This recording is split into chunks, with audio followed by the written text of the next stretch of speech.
Do you know that in all this our struggle, all this pain, up and down, there, here, running around, what everyone wants to hear is that at the end, I made it in spite of, against all odds, despite all. Nobody wants to hear excuses. We want to hear how you made it, then the story, success stories.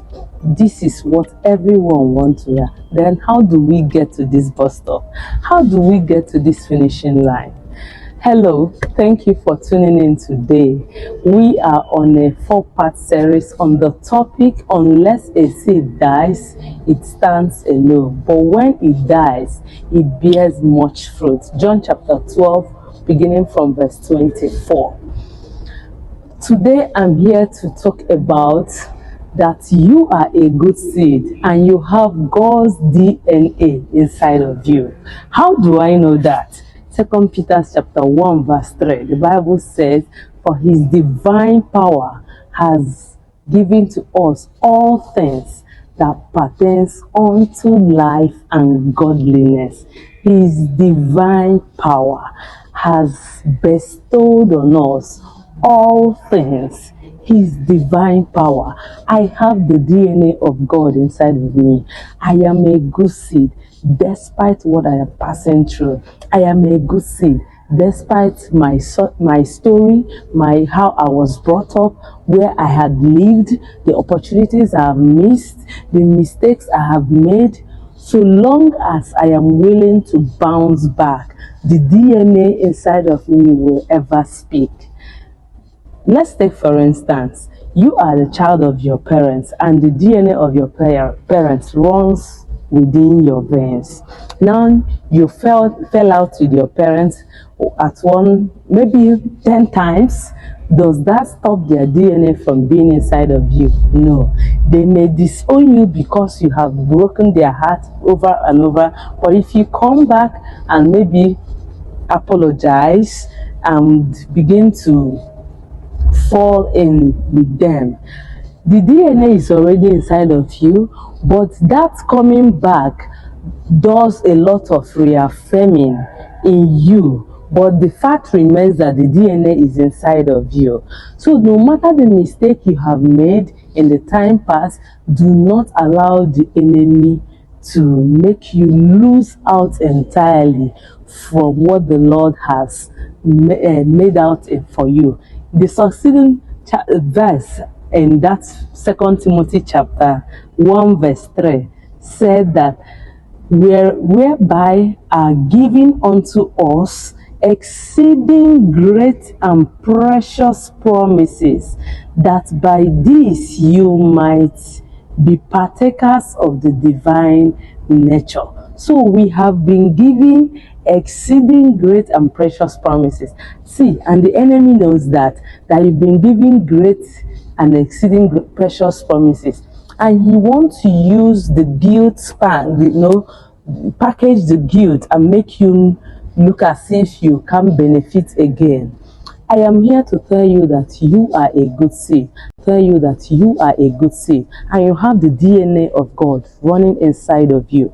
No matter how many mistakes you've made, you can return back and God is ever ready to take you in. Now, even now is the hour of grace.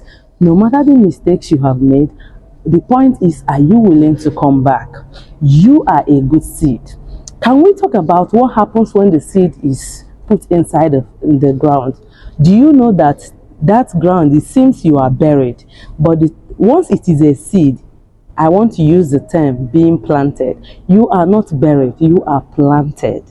But if it were another thing that is placed inside the ground, we are free. We can call it being buried. But so long it is a seed, you are planted and not buried. But the reality remains that being planted and being buried looks as though they are the same thing. Why? Because Underneath the ground is dark, is uncomfortable, is stuffy, and every other thing you can add to it. So it seems they are the same thing. They look alike, but they are different in essence. So if you are really a seed, if you really have the seed of God, you are a seed of God, and once you have not refused to throw yourself out, even if you have thrown yourself out, I am praying that the mercy of God will pick you back now. But you are a seed. No matter how many times you're falling out, do not throw yourself out. That ground may look stuffy, uncomfortable, and all that, but you are planted. You can grow again. The divine power has bestowed on you all things that pertains to life and godliness. You can still grow. Being planted and being buried, like I said earlier, they look alike. Underneath that ground can look like a prison. This is why everyone you see in the prison is not a bad person. Both the good and the bad people meet in prison. Prison is where both the good and bad meet. So be careful how you look at people you see in the prison, because they may be going through their downtime. They are in their downtime. That place may be their ground, and it is just for take for instance Joseph passed through the prison. He was not buried, he was planted, waiting for the due time to germinate. And did he germinate? Of course, yes. Your guess is as right as mine. He germinated and he bore many fruits. He saved the whole of Egypt and so many nations that were willing to come over and buy. He saved them. He was not buried, he was planted. You are not buried. Are you still in line with God? No matter how the devil has messed you up, turned you around, don't worry. Stay put. You are a good seed. You have the DNA of God inside of you, and you will grow again. You will grow again. Corinthians said, Paul said in the book of Corinthians that we are pressed on every side. We are thrown down in the book of Corinthians that we are pressed on every side. We are thrown down but not crushed, persecuted, not abandoned, struck down but not destroyed. We are blessed beyond the curse, for his promises to endure, and his joy will be our strength. Though the sorrows may last for the night, hey, the joy comes in the morning. Those sorrows may last for the night, hey, but I'm here to announce that joy comes in the morning.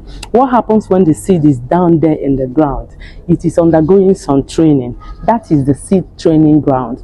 Now, what do you do when you are in your down moments? You know, so many persons waste their pain. I'm here to remind you that you should not waste your pain. I'm not saying it as if it is easy. I have passed through one pain or the other. And at first, the first one, maybe the knowledge was not there at then, but the subsequent ones, God helped me. I did not waste my pain. Painful period is your testing period, is your growing period, is your, busting out period. What you do in the painful moment matters a lot. Waiting is not an idle statement. It is an active statement. It's not a passive word. Waiting, you do some things in the waiting. That seed that has been planted, you that have been planted, maybe you are anticipating to move to the next level of your life and destiny. You are anticipating to get a certain thing, a contract, a child, a husband, wife, and whatever you may be thinking of. That waiting period seems to be long, seems to be uncomfortable, and it is actually. But I'm here to tell you that you must not waste your waiting. You must not waste your waiting period. When you pass through Jordan, you must have to pick a stone. That stone is the lesson. That stone is the tales you tell, your testimony when you have overcome. That stone you will pick is what you will show that you have. But see, there are places and some topics you are not qualified to venture in and talk about unless you have tasted a bit of it, unless you've had a first-hand experience about it. What do you do during those down moments? You learn. You take notes. Even if you are asked questions, you are free to ask God, He's your father. You can ask him questions. Don't allow anybody to make you feel like you shouldn't ask God questions. You can ask questions. Inquiry. Why am I in this? What is happening to me? And let's take for instance that God is silent. His silence does not mean he is not saying anything. He's actually saying something. You are a good seed. How do I know that despite all that is happening to you now, that when you hold on to God, that you will make it? How do I know? The Bible says that all things work together for good to them that love God, to them which are called according to his purpose. Romans 8 verse 28. So long as you love God and you are called according to his purpose, all things will work together for your good. And that all things includes both the good and the bad one. Yes, you may not want to hear this, but it's true. The good and the bad side, but all things will work. Our God is a specialist. He specializes in turning things around. He can turn both the good and the bad. He makes allowance in our journey of life where he can impute a seed, and change the whole story. He's not he's not like a man. Nothing takes him by surprise. This is how I know that you will make it despite all odds. You are a good seed. The Bible says when he has created the man, he breathed into him the breath of life. You have the breath of God inside of you. He has known the end about you even from the beginning. Just stay in his plan. Do not run off to go and seek for another option or another solution. If God is your all in all, like for some of us that is either God or God, he will come true for us. He will come true for you. Don't worry about the people that are pestering you. You remember Hannah in the Bible, 1 Samuel and 2 Samuel. The Bible said that Peninnah, the co-wife, was pestering her, doing this and all that, like the enemy figure there. But I'm here to tell you, those enemy figure in your life right now, when you are planted, they are your fertilizers. Fertilizers are not comfortable. If you ask me, if I'm a seed and you ask me, they are not comfortable for the seed, but they are needed for the growth of the seed. They are needed for the seed to grow bountifully and blossom wonderfully well. Those enemy factors there, they are the fertilizers. They will enable you to grow even more. What do you do when you are planted? When all sorts are being thrown at you? I want to end with this. A story was told about an elderly woman that the neighbor, which was also a woman, was throwing over her fence all sorts of feces over her fence just to make trouble. Some persons specialize in making trouble. Now the elderly woman didn't go to complain at any time. What did she do? She kept mute. You must not fight every battle. Some things you just keep quiet and watch. Observe. Just observe. Follow the spirit. When he says observe, observe. Now, the neighbor that was making trouble had an issue one day, and a celebration of a sort. And the neighbor that she hated brought a bouquet and brought to her a wonderful rose flower, and the neighbor was surprised. Upon all I have been doing to you, you came still. What sort of human being are you? Who are you? He made a point. What I brought to you, and this rose is a very beautiful flower. He said, this was what I plucked from the exact point you threw feces. This rose came from that.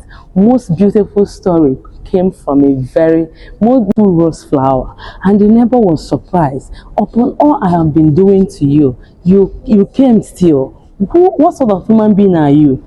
Who are you?